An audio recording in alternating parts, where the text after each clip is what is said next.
Within these walls lies a mystical city, an ancient promise of peace, so desired that man has warred over it for thousands of years. Over the centuries, its walls have been reddened by the blood of Jebusites and Jews, Babylonians and Persians, armies of Arabs, Crusaders, Ottoman Turks, and the British Empire. Sacred city of the soul for 1/3 of the Earth's people, through the millennia it has drawn mankind to itself like a magnet.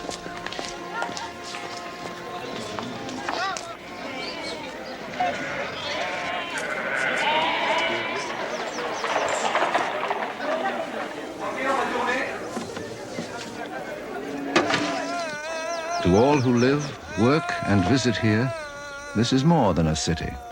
It is a haven, the fulfillment of some dream or prophecy, the legacy of generations who have gone before.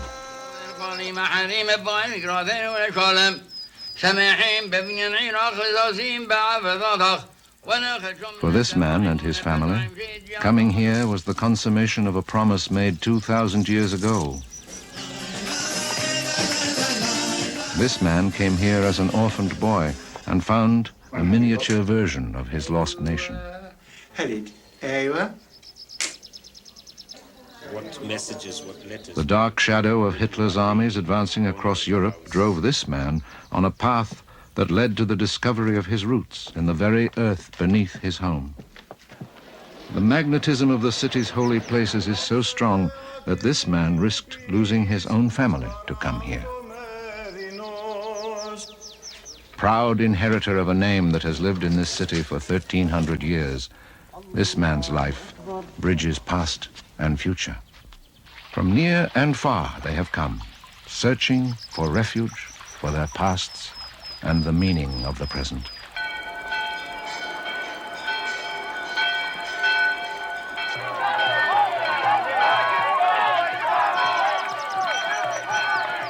Jerusalem. 3,000 years of vibrant history, hope, and belief are rooted here, within the walls of Jerusalem. Walls, in the tiny enclave that is the old city, some of the greatest dramas in the history of mankind have been enacted. This is a story of that city, crucible of the world's 3 great monotheistic religions, symbol of peace in an area of turmoil and upheaval. It is a story of peoples of profoundly different cultures who struggle to maintain those differences. People who have fought each other, but now live side by side in sometimes uneasy coexistence.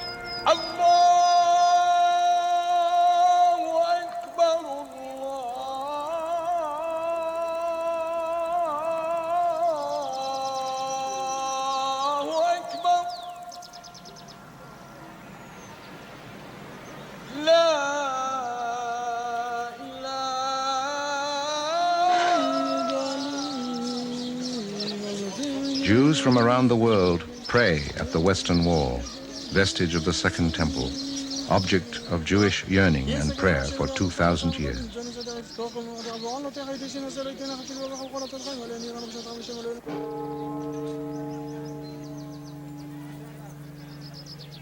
Here, built on the sites where tradition says Jesus spent his last moments on earth, was crucified and entombed, is the Church of the Holy Sepulchre.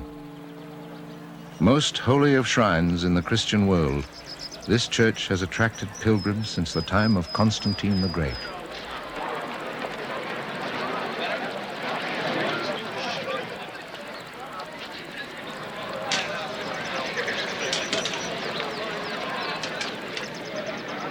Within the walls of their ancient quarter, Armenians strive to preserve the heritage of a vanished kingdom. In their lives, and in the hearts and minds of their younger generation.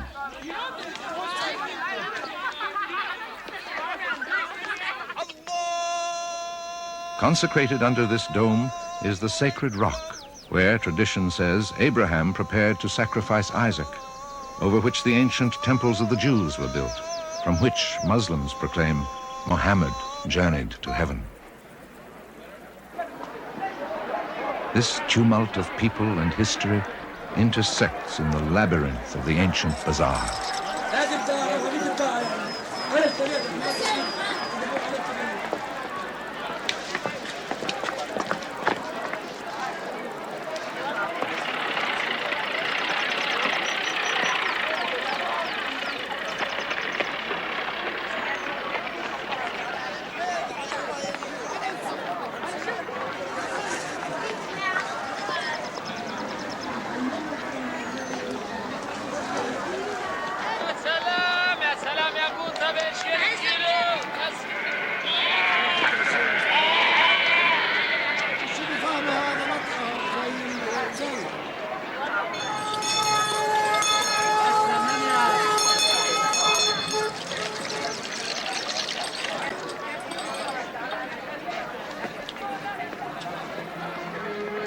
Wrapped around the venerable city like the setting for an exotic jewel are the walls, retaining traces of the eras of King Herod, the Romans, and Crusaders, last rebuilt by Suleiman the Magnificent 400 years ago. Outside the walls, there is the 20th century, the new city of Jerusalem, and the administrative center of the nation of Israel. Inside is a city believed by medieval man to be the center of the universe, a city known to more people for a longer time than any other on earth. Here, the heart of historic Jerusalem still beats. Its ethnic religious quarters cling to the sites that give them life. The Dome of the Rock, third holiest place of Islamic pilgrimage after Mecca and Medina, and focal point of the Muslim quarter. The Western Wall, known as the Wailing Wall, symbol of the Jewish quarter. The Church of the Holy Sepulchre, core of the Christian quarter that has grown around it. The Cathedral of St. James, spiritual center of the Armenian quarter. 26,000 souls make their home in the old city, packed into an area of less than 1 square mile. Their story began 3,000 years ago, when King David bought the threshing floor on this hill as the site for the temple of the Jews' one God. Having subdued the Jebusites, he transformed their city into the capital of the United Kingdom of Israel and thrust Jerusalem center stage in a drama that continues to this day.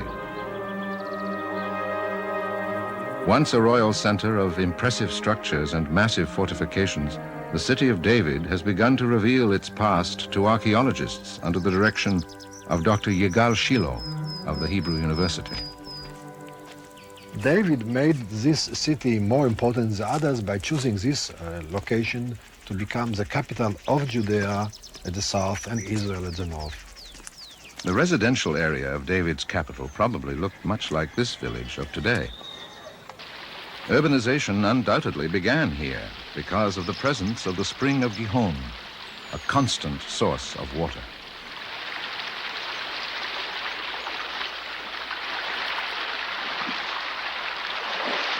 At the end of the 8th century BC, anticipating an attack by the Assyrians, King Hezekiah ordered this tunnel built.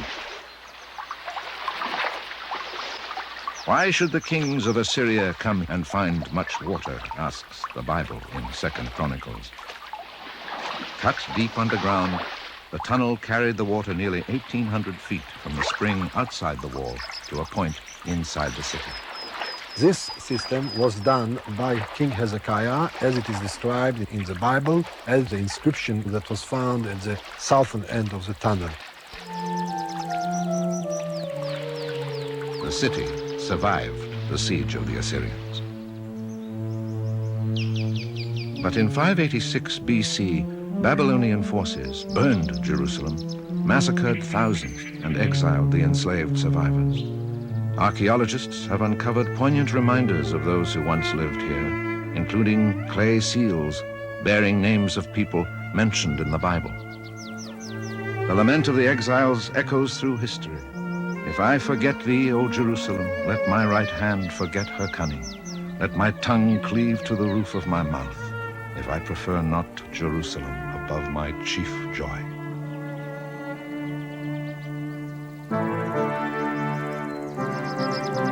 A half-century later, the Persians defeated the Babylonians and allowed the Jews to return. The second temple rose on the site of the first.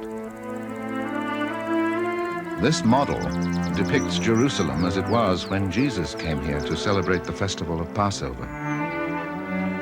Although he knew the repressive Roman rulers had labeled him a rebel, he continued to preach brotherhood, kindness, and charity.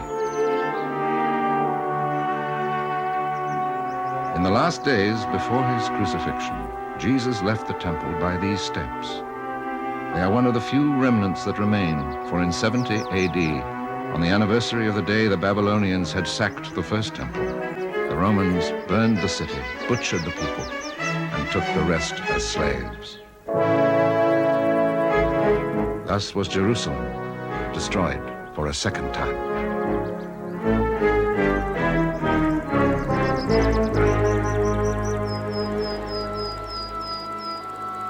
"600 years later, according to Muslim belief, Muhammad departed for the throne of God from the sacred rock of Jerusalem, where the temple had stood. Aware of the holy books of the Jews and Christians, Muhammad had converted the idolatrous tribes of Arabia to the concept of one God.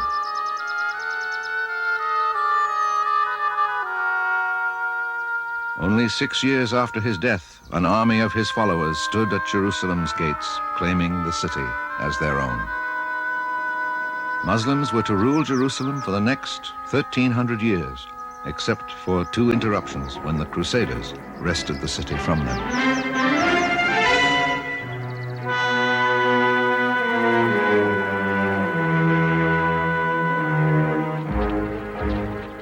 In the 20th century, the flame of war again flared in the Holy Land. World War I, the British march into Palestine to fight the Ottoman Turks. As it has some 20 times in its recorded history, in 1917, Jerusalem falls. The Holy City is surrendered to the British. Mindful that Jesus had walked into Jerusalem, General Sir Edmund Allenby humbly enters Jaffa Gate on foot.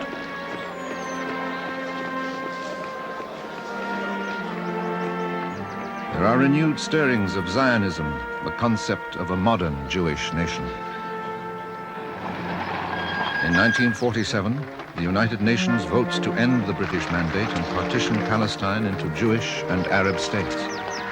May 14, 1948, David Ben-Gurion, citing the fulfillment of the dream of generations, makes a proclamation Jews everywhere have long awaited. The state of Israel has arisen. The next day, 6 neighboring Arab countries invade, determined to crush the infant nation before it is born. With Jerusalem under siege and the Jewish quarter ready to fall, the holy books are removed. Jerusalem is a divided city. For 19 years, the old city will be ruled by Jordan. In 1967, as the Six-Day War rages, Israeli paratroopers storm through St. Stephen's Gate. Defense Minister Moshe Dayan arrives at the Western Wall, in Jewish hands again for the first time in 2,000 years. According to ancient custom, General Dayan writes a prayer to place in the wall. May peace come to the Jewish people.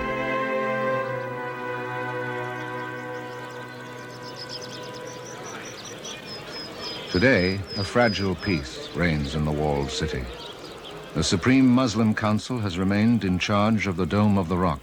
The Israelis reclaimed the Western Wall, cherished relic of their lost temple. Jews from more than 100 cultural backgrounds have come to live in their ancient capital. Many are Ashkenazi, from Europe and the Americas. The rest, Sephardic and Oriental Jews, are from Mediterranean regions, the Middle and Far East.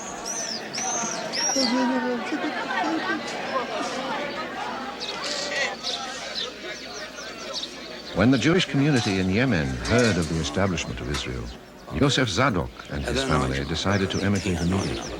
For them, the biblical prophecy of the return to Zion was fulfilled. His grandson, Shalom, explains. My family knew from the Bible and from our tradition that Jerusalem was the holy city. When my family came from Yemen, they wanted to live only in Jerusalem. We call it a center of the world. Isolated in remote southern Arabia for some 2,000 years, persecuted by their Muslim rulers, the Jews of Yemen had long dreamed of redemption in the Promised Land.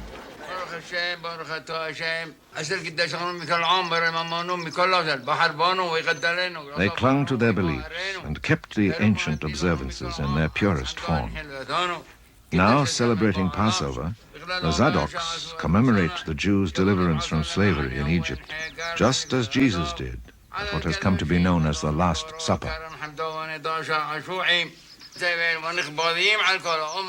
The Bible promised, "They that wait upon the Lord shall mount up with wings as eagles." In 1949, the Zadoks joined the flood of Jews crossing hundreds of miles of desert on foot, donkey-back, and by truck to Aden. Those who survived the torturous journey were flown to the Holy Land by an airlift dubbed Operation Magic Carpet.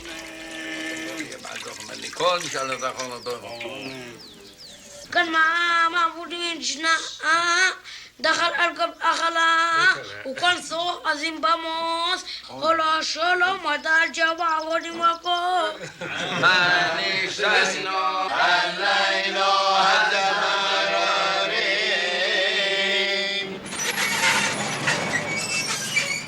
Restricted to certain occupations in Yemen, many Jews were shoemakers, weavers, jewelers. Yosef Zadok was a court jeweler for the king of Yemen. Our family has been making jewelry for more than 7 generations. It is our heritage, our tradition. When we came from Yemen, we tried to keep our traditions.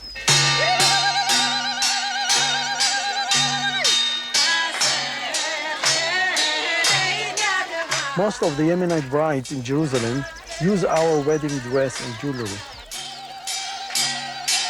The bride of European ancestry carries on her groom's family tradition. She wears the elaborate jewelry and costume the Zadoks lend to bridal parties for a ceremony called the henna that accompanied every Jewish wedding in Yemen. ראית כמה טובות? היא אמרה לי, היא ענתה לי שרשרת, הרבה שרשרת, ותראי כמה טובות.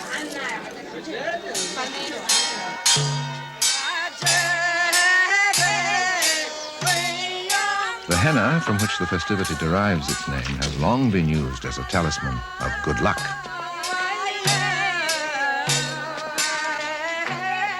If the henna applied to the hands of the bride and groom remains in the morning, their wedding will take place.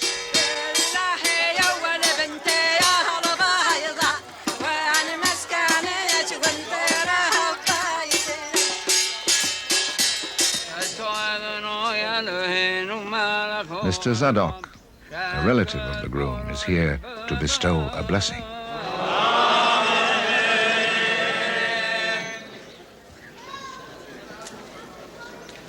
Beginning a life together, this young couple shares the rich heritage of their combined European, Oriental, and Israeli culture.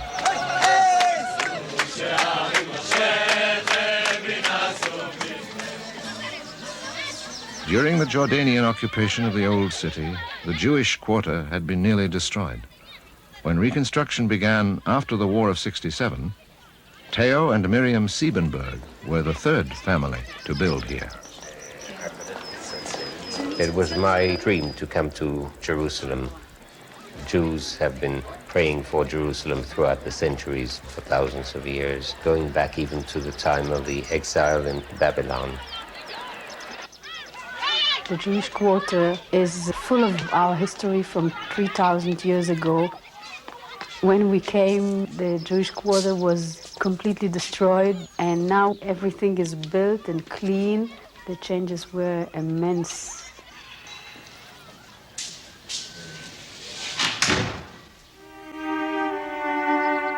I was born in Antwerp, Belgium. My family left Antwerp on May the 11th, 1940. That's one day after the Germans marched into Belgium. As the Nazi horror swept across Europe, the Siebenberg family fled, first by car, finally even crossing mountains on foot. Always fearful and in hiding, for months the refugees traveled against the tide of invaders until they made their way to safety. After the war, as the Jewish people struggled to create a homeland, Theo joined the underground. Eventually, he made his way here. Like all Jews born in Israel, Miriam is known as a Sabra. My parents came from Warsaw, Poland. I was born in Tel Aviv, and I went to regular school and then to high school. And after high school, I went to the army, like all the Sabras in Israel did. I thought I'd never leave the army. I liked it so much. Miriam and Theo met at a party 20 years ago. Today, they often entertain visiting dignitaries, drawn by the remarkable discoveries the Siebenbergs have unearthed. When Theo and Miriam completed their house in 1970, archaeologists were digging all around them in the Jewish quarter. Fired by the dramatic finds being made, Siebenberg determined to build a museum beneath his home. As workmen removed 3,000 years of accumulated debris, tangible links with those who had lived on this site through the millennia began to emerge. These stones here are each made out of one large block of stone. They are sections, actually, of the aqueduct that passed here 2,000 years ago and which brought water into the city of Jerusalem. Now, this is a mikveh, or Jewish ritual bath, which is 2,000 years old and which belonged to the mansion that stood above here. And, of course, that was a 3-floor high house. The home probably burned when the Romans sacked Jerusalem in 70 AD. Now, if you look down here, these rooms that you see down below, they're hewn out of solid rock about 3,000 years ago. That's roughly King Solomon's time. The openings that you see here were called the nefesh, or the soul. The soul would actually rise out of these openings, and there was on top of this a pyramid-shaped stone structure, which was the permanent abode of the soul. For Theo Siebenberg, each discovery provided palpable contact with the past and his people.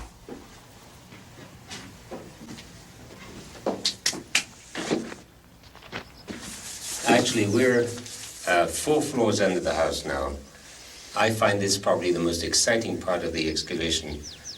Actually, we're standing in a room which goes back thousands of years, and you can almost feel the presence of the people who lived here at that time, you know, King Solomon's time, King David's time. This is a machine gun which was used in the War of Independence in 1948. The same week I found this, I was excavating 3 floors lower at the other end of the site, and I found this arrowhead of the war against the Romans in the year 70 of the Common Era. So you have this whole span of wars, right? Absorbed by his passion, Theo has spent 15 years and $3 million creating Siebenberg House, the museum he and Miriam will leave to the public. It was used 2,000 years ago for crucifixion. When you think of it, now you take this inkwell, you wonder what letters might have been written by the owner of the house, writing from These this. artifacts will enable future generations to experience their connections to ancient Jerusalem. This here actually is carbonized wood from the fire of this house 2,000 years ago when the house was destroyed. Don't touch it too often. I see No. that your fingers You see, are there it peeling is. it off. Traces of history. 50 years after the armies of Islam burst like a thunderclap across the desert to claim Jerusalem, a Muslim caliph built a shrine over the holy rock from which Muhammad had ascended to the celestial spheres. This magnificent legacy has drawn the faithful for more than 1,000 years.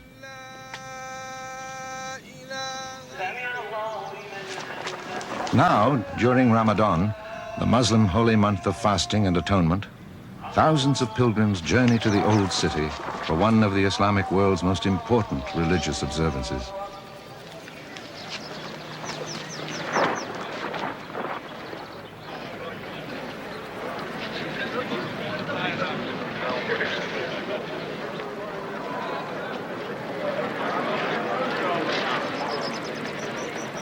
When prayers are over, the throng disperses through the narrow alleyways of the Muslim quarter.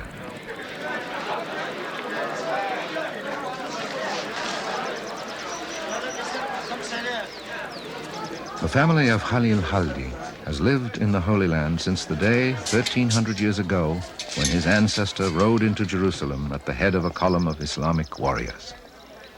Khalil has a shop in the Muslim quarter where he repairs furniture and antiques. He specializes in mother-of-pearl inlay. His neighbor, a blind oud player, stops by to pick up the instrument that Khalil has repaired for him. أنا خلصت لك العود ها أما طلع شو على كيفك الله ربي افتح تفضل شوف كانوا المفاتيح مش نافعة أنا عملت لك مفاتيح جداد منيح صوته لأنه أنت جبت لي العود كل الصدف هذا كان رايح هيني أنا عملت لك إياه شايف لا يا أبو سيمون ما أنت يا شيخ عزيز علينا والله. Through the centuries, his family has provided a succession of scholars to Jerusalem's Muslim community. Among their proudest achievements and possessions is the Haldi Library. Founded in 1900, it consists of their combined private collections, 6,000 books and manuscripts in Arabic, Persian, English, French, and Turkish.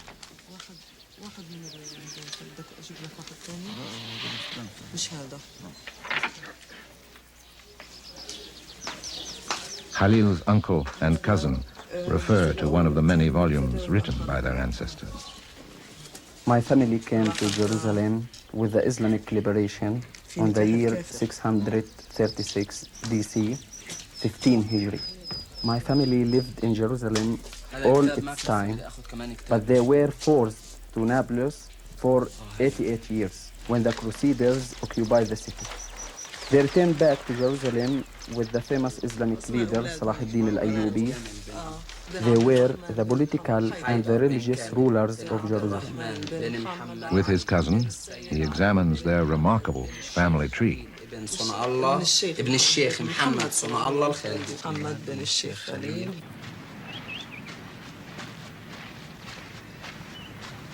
Each week, Khalil goes to the historic Muslim cemetery outside the city wall.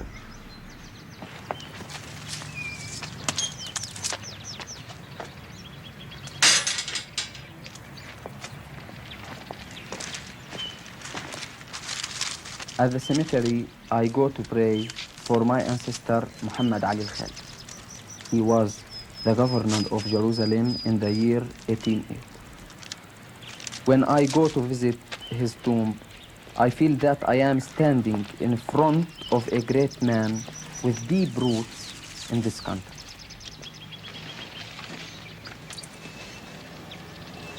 بسم الله الرحمن الرحيم الحمد لله رب العالمين الرحمن الرحيم مالك يوم الدين صراط الذين أنعمت عليهم غير المغضوب عليهم ولا الضالين آمين. الله أكبر الله.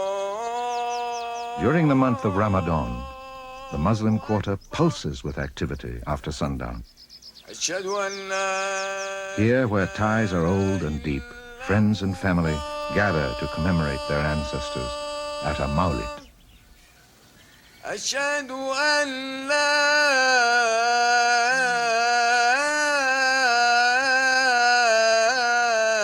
إله إلا الله.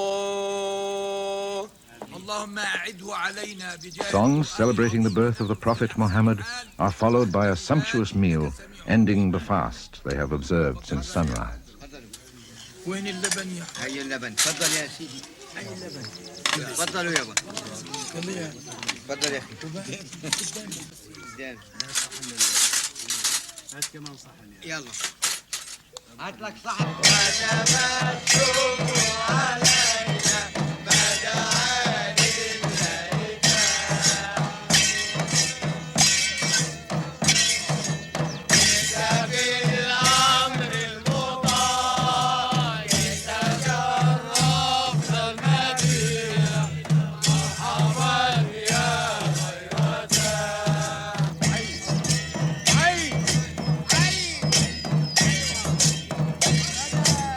Within the walls of the old city, the ancient traditions resonate across the ages, binding the people of the present with their treasured past.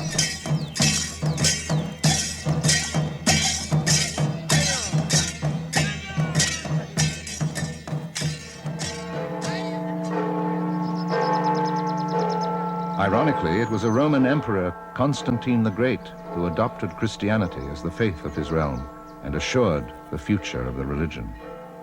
His mother, the Empress Helena, journeyed here 3 centuries after Christ's death. Over the sites where she believed Jesus had been crucified and buried, Constantine erected the Church of the Holy Sepulchre. Today, the church is shared by 6 Christian sects: Greek, Armenian, Ethiopian and Syrian Orthodox, Roman Catholic, and Coptic. The Copts have a tiny chapel at the back of Christ's tomb. The front chapel belongs to the Greek Orthodox.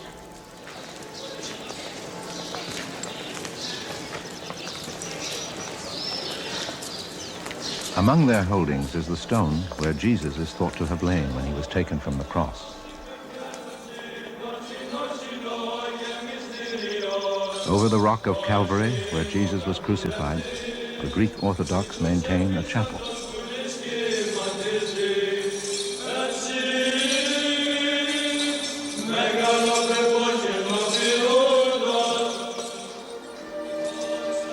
Deep in the church, near the base of the rock of Calvary, is an Armenian Orthodox chapel dedicated to St. Helena. Medieval pilgrims etched tiny crosses in the walls, leading to the place where Helena found what she thought was the true cross. Painted on the bedrock is a ship with the Latin inscription, "O Lord, we arrived." It indicates that long before this church was built, pilgrims journeyed here, believing this to be the site of the crucifixion.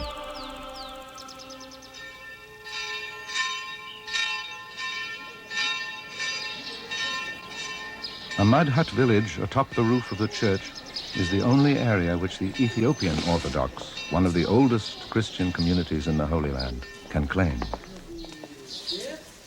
Control of even this modest outpost is disputed in legal wrangles that began in Ottoman times.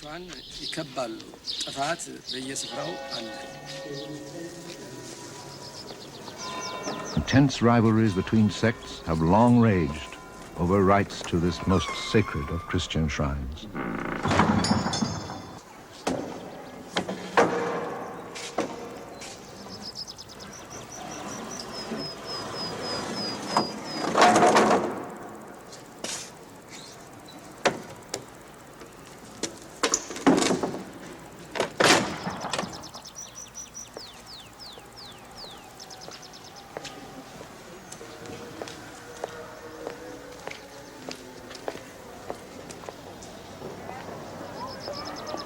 Cloistered behind protective walls, the Greek Orthodox Patriarchate grew up next to the Church of the Holy Sepulchre.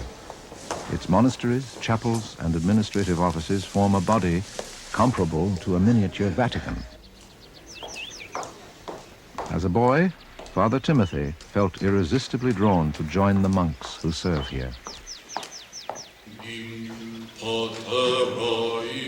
I decided to join the Brotherhood because I like the aims that the brothers have in front of them, to safeguard the holy places, to venerate them, to have them ready for every Christian to come also and venerate. Chief Secretary of the Patriarchate and Private Secretary to the Patriarch, Father Timothy recalls the path that led him here. When I was 14 years old, a priest came once to preach about Jerusalem. For me, that was the turning point of my life. I said, Jerusalem is the place I'm going to be a priest. My parents wouldn't even listen to that. At last I said, if you are not going to help me, I will never call you mother and father again. Finally, they decided to sign my passport. Then I came here. I said to myself that I should stay in Jerusalem for life. I feel deeply every moment in Jerusalem that my life is connected with the life of Jesus.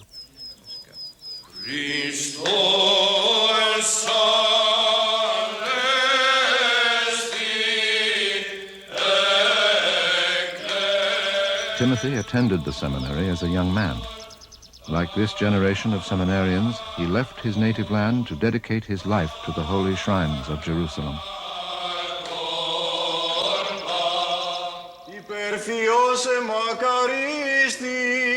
Each of his days begins and ends in prayer, his rededication to the compelling forces that induced him to come to the holy city. Jerusalem is the city which fills my heart and should fill the hearts of all Christians with love and peace. It would be easy to be a priest in my country, but here in Jerusalem, I feel closer to God.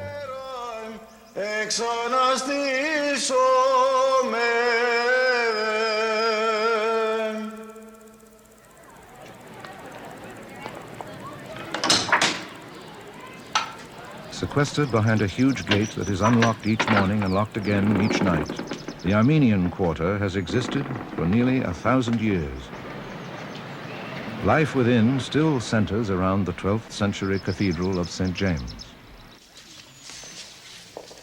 A reminder of the days when the Muslim rulers forbade the ringing of church bells. The striking of this pank announces services.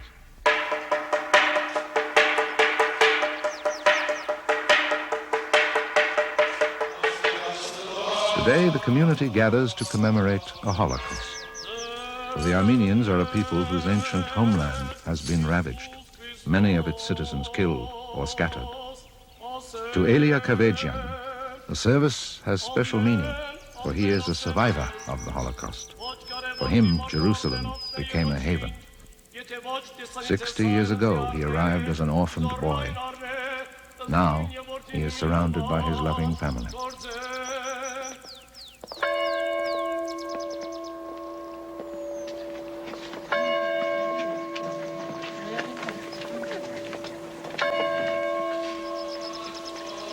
Survivors lead the solemn procession to the Armenian cemetery.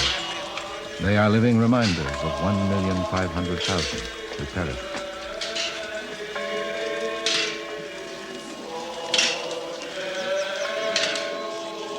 In 1915, part of what had once been the Armenian Christian kingdom was under Ottoman rule. Labeling the Armenians infidels and a dangerous foreign element, the government began to kill their intellectuals. Life had little value, as this magazine caption illustrates. $5 buys a pretty Armenian slave girl. Describing their policy as the displacement of the Armenian population, the Ottoman Turks drove them on forced marches into the Syrian desert. The road was the path of death by disease, massacre, and starvation.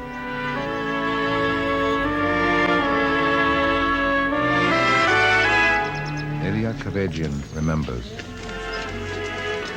They took us through the Syrian desert to Mardin. We walked, I don't know how many weeks, how many months walked.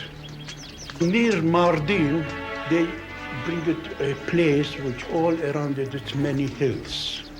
My mother says, my darling, they are going to kill us. I want to give my son to that Kurd which is coming. Maybe he will remain alive. The Kurdish family fed him, cleaned him up, and sold him at an auction to a Syrian Christian family. The husband was an ironsmith, and 6-year-old Elia worked the bellows for him. When the man remarried, young Elia was put on the streets. He drifted, begging, for a year, until the American Near East Relief Organization placed him in an orphanage and eventually brought him to Jerusalem. A son and daughter and their families gather today to remember the victims and rejoice in Elia's survival.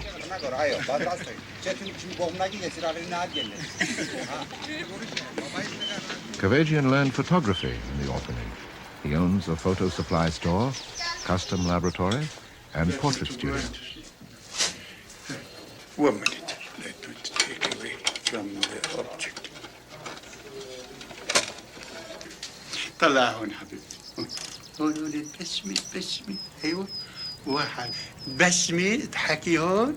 طلع علي. بسمي. سمايل. ايوه. ايه. اتش. Although the family now resides outside the old city, its life still revolves around the Armenian Quarter. Here, as their parents did, Kavajian's grandchildren learn Armenian culture, language, history, and geography. To prepare for life in Jerusalem, the children are also taught Arabic, Hebrew, and English. I am opening the door, I am shutting the door, I am opening the window, I am shutting the window, I am knocking on the door, I am pointing to the wall.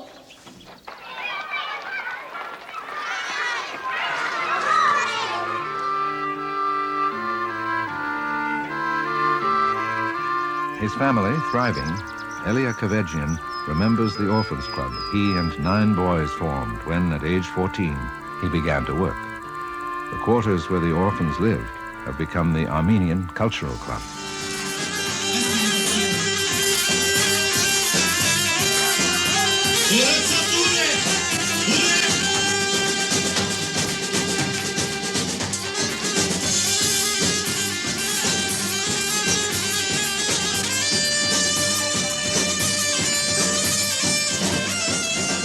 For Elia, Jerusalem has provided a refuge of warmth, friendship, and opportunity. In his words, this is the happiest time of my life.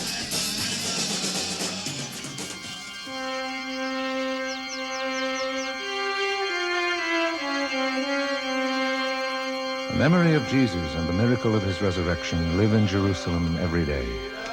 Just as he joined the multitudes that journeyed to Jerusalem each year at Passover, throngs of pilgrims from around the globe come here at Holy Week to walk in his footsteps.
Following the path Jesus took from the Mount of Olives and the Garden of Gethsemane, they enter the old city.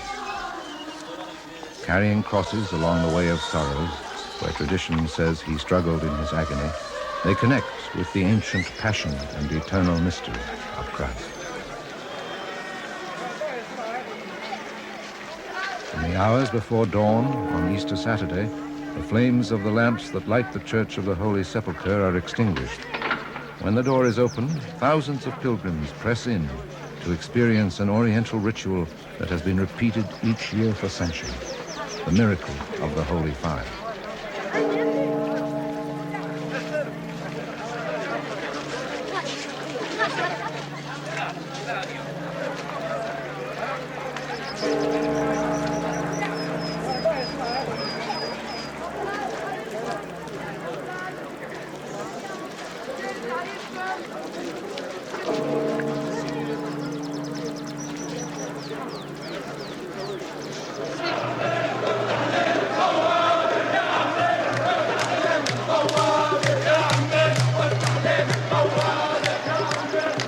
Greek Orthodox Patriarch arrives escorted by Father Timothy and columns of monks.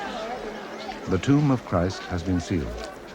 When the seal is removed, the Patriarch will enter to determine if the holy fire, said to be sent down by God, will burst forth this year.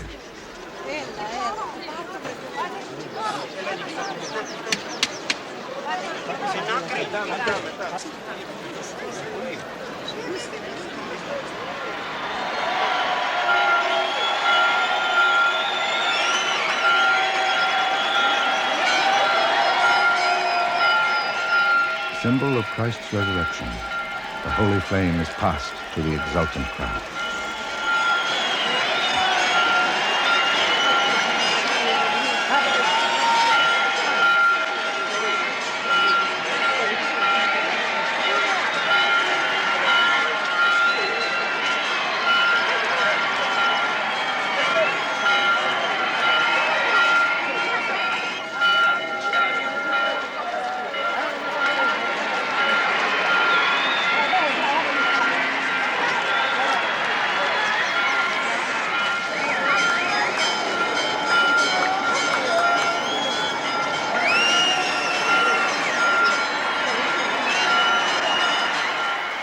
It is said that here Jesus once stood, flanked by two thieves. Here he was crucified and rose again. In the precincts of the church that commemorates those events, the hearts of the believers are illuminated by the flames of faith.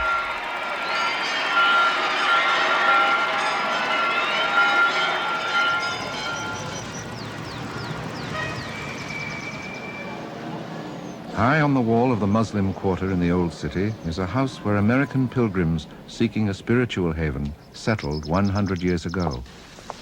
Their granddaughter, Anna Grace Lind, still follows the path their quest began. Her grandmother, Anna Spafford, survived a shipwreck that took the lives of her 4 daughters. Later, when a son also died, her husband wrote, "Jerusalem is where my Lord lived, suffered, and conquered. And I too wish to learn, especially to conquer."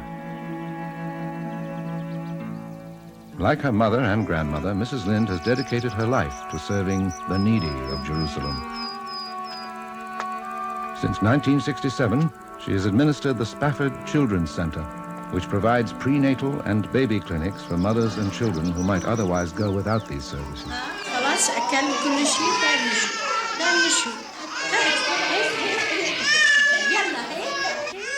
Mrs. Mary Frangi, the supervising nurse, had worked here for nearly 40 years.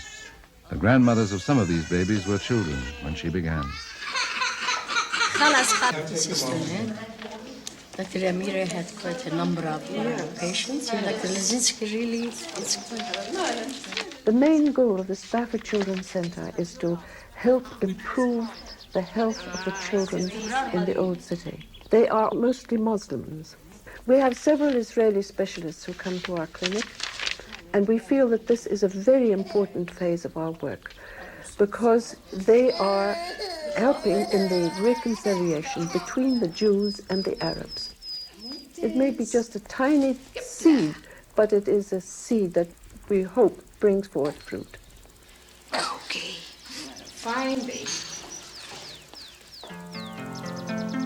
I live right on the city wall.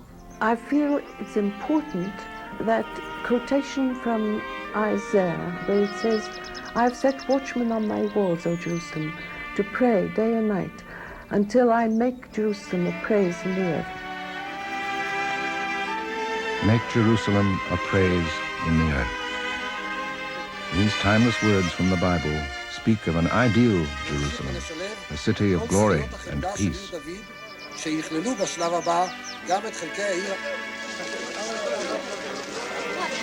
In 1985, the City of David Archaeological Garden is opened. Amid tangible proof of its biblical past, Mayor Teddy Kollitz has come to speak of Jerusalem in our time. Pragmatic and sensitive to human needs, this remarkable man has retained his office through the combined votes of both Arabs and Jews. But we are living in a time when people want evidence. They want to see, they want to touch what they believe in, and not only believe in the abstract. Jerusalem is a place where meanings survive, where names survive.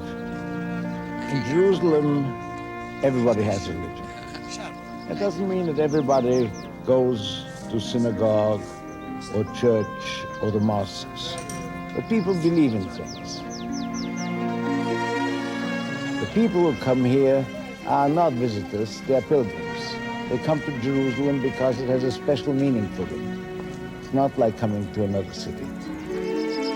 We try to give people a feeling they live in a city which belongs to everybody, but where everybody has his particular past and his particular history.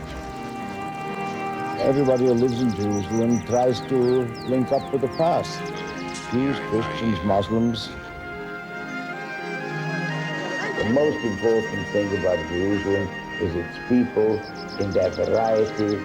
It should remain in that variety and should protect that variety. The people who live here, they are the factor that is most important.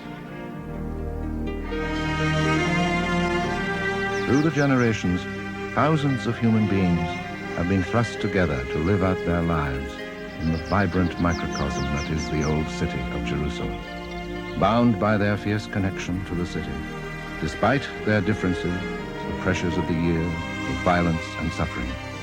The resilience of these people and the city itself has preserved its timeless qualities. Even in our era of materialism and uncertainty, the concepts of love, rebirth, brotherhood, and peace still shine forth from within the walls of Jerusalem.